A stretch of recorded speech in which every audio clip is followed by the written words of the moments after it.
Yes, hello everyone. Welcome on Yourpedia platform. I hope you all are fine. Guys, today I'm here in front of you with a job notification related to Uttar Pradesh राज्य विद्युत उत्पादन निगम limited.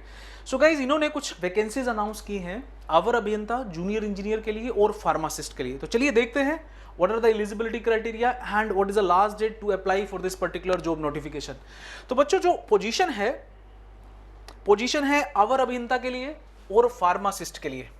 Okay total जो positions है pharmacist के लिए हैं वो दो हैं, 0 अनरिजर्व के लिए, 2 हैं पिछड़ा वर्ग के लिए, अनुसूचित के लिए और एक ये है. तो टोटल 4 पोजीशन है फार्मासिस्ट के लिए. अवर अभियंता, प्रशिक्षु, जानपद, सिविल. मतलब जानपद का मतलब है सिविल, अवर अभियंता मतलब जूनियर इंजीनियर. तो जूनियर इंजीनियर की टोटल 9 पोजीशंस है based on diploma mechanical engineering. 9 positions है अनरिजर्व, 9 पोजीशंस है ओबीसी, 6 पोजीशन है आपकी एससी, 1 है एसटी, 2 है ईडब्ल्यूएस और 1 है पीडब्ल्यूडी, 1 है ईएसएम. तो टोटल अगर हम इसको करते हैं so it will be 18 and yes 9 27 29. So total positions are 29 for civil engineer, junior civil department junior engineer post. Okay तो इसके लिए बच्चों देखते हैं ये जो है पे लेवल रहेगा. पे band will be this. Level 7 में आपको ये सैलरी देंगे, इतना पे बैंड रहेगा. 44,900 का फॉर जूनियर इंजीनियर. लेवल 5 रहेगा आपका फार्मासिस्ट के लिए 29,800. इससे अलग अगर हम थोड़ा आगे बढ़े बच्चों, इसके लिए जो रिजर्वेशन है, एज का जो क्राइटेरिया है, एज होना चाहिए अवर अभियंता जूनियर इंजीनियर के लिए 18 से 40 साल. And they are going to check the age guys from this particular date 1/7/2022. इससे वो डेट चेक करेंगे. तो इतना मिनिमम होना चाहिए, मैक्सिमम 40 साल होना चाहिए. सिमिलरली फार्मासिस्ट के लिए जो आपका एज है वो 18 से 40 साल के बीच में होना चाहिए. बट जो भी फर्दर जो रिलैक्सेशन रहता है एससी का, ईएसएम का, that is also there guys. जैसा कि हर स्टेट लेवल नौकरी में अपॉर्चुनिटी में रहता है, वो that is there in Uttar Pradesh also. So you can check 5 साल का या 8 साल का, 10 साल का जो भी पीडब्ल्यूडी कैटेगरी में और एससी में रहता है, that is there in this particular job also. तो चलिए बच्चों थोड़ा और आगे बढ़ते हैं. लेट्स सी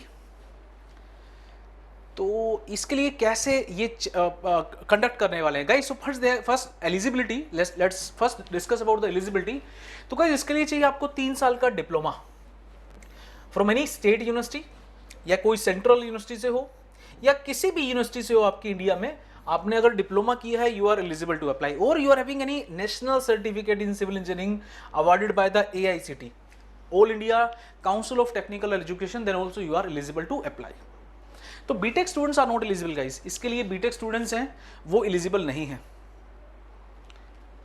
ठीक है, तो ये इसके लिए जो फीस रहेगा बच्चों, टोटल फीस है जो अनरिजर्व कैटेगरी के लिए, अनरिजर्व कैटेगरी के लिए इतना फीस रहेगा 11,180 का, और 826 का जो रहेगा वो अनुसूचित जाति और अनुसूचित जनजाति श्रेणी के लिए रहेगा 826 का. और पीडब्ल्यूडी कैटेगरी में जो फीस है वो रहेगा सिर्फ 12 रुपये जीएसटी मिला के.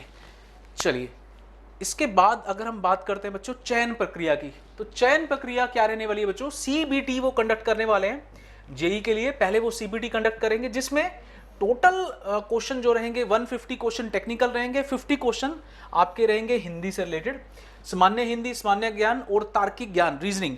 तो 50 क्वेश्चंस रहेंगे आपके हिंदी, सामान्य ज्ञान जनरल नॉलेज के और तार्किक ज्ञान मतलब रीजनिंग के. तो रीजनिंग, हिंदी और सामान्य ज्ञान 50 क्वेश्चन रहेंगे. 150 क्वेश्चन रहेंगे आपके टेक्निकल सिविल इंजीनियरिंग के. तो total 200 question they are going to ask in the CBT, जो कि 3 घंटे का रहेगा बच्चों. और based on that CBT only guys they are going to further shortlist you. Okay, जिसमें मिनिमम मार्क्स 33% लेना जरूरी है. then only you will be able to qualify this minimum, but obviously there will be some kind of merit. Actually में ये 1.5 गुना बच्चों को बुलाने वाले हैं. Maximum 50% more students they are going to call for the interview. अगर मैं बात करूँ सिविल में तो टोटल 29 के आसपास पोस्ट थी, तो चलो 30 मान के चलते हैं.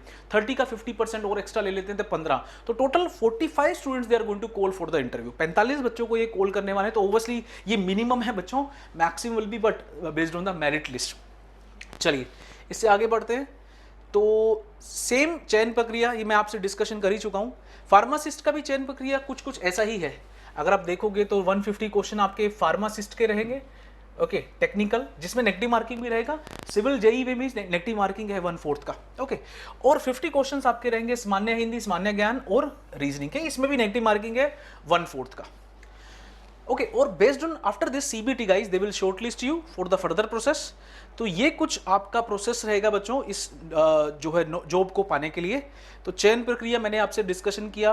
अभी बात करते हैं परीक्षा स्थान वगैरह, आप देख सकते हो बच्चों, बहुत सारी जगहों पे आप पेपर दे पाओगे। आवेदन कैसे करें देख सकते हो आप, कुछ और डिटेल्स इसमें आपको मिल जाएंगी। This notification is available on the website, तो आप वहाँ पे जाओगे तो आप इसको ईजिली डाउनलोड करके देख पाओगे। ओके, तो मैं आपसे लास्ट में आता हूँ बच्चों इसका डेट की। तो बच्चों जो इसका रजिस्ट्रेशन शुरू होगा, रजिस्ट्रेशन प्रोसेस, ऑनलाइन आवेदन की जो तिथि है वो शुरू होगी, आरंभ तिथि है 29 अगस्त। ओके, और 19 सितंबर क्या है इसका लास्ट डेट है, 19 सितंबर लास्ट डेट है, 29 अगस्त से ये शुरू होगा, तो उसके बीच में आपको इसको अप्लाई करना है बच्चों। ठीक है बच्चों, so this is all about the today's notification I discussed with you. कुछ और चीजें आपको देखनी पड़ेंगी, what are the documents required to apply. Okay, detail में आपको इस नोटिफिकेशन का डिस्कशन करना पड़ेगा, but here my purpose is to just to aware all of you about this particular job notification guys. तो अगर आप एलिजिबल हैं, if you meet all those eligibility criteria, so please apply. It is very good to get any kind of government job.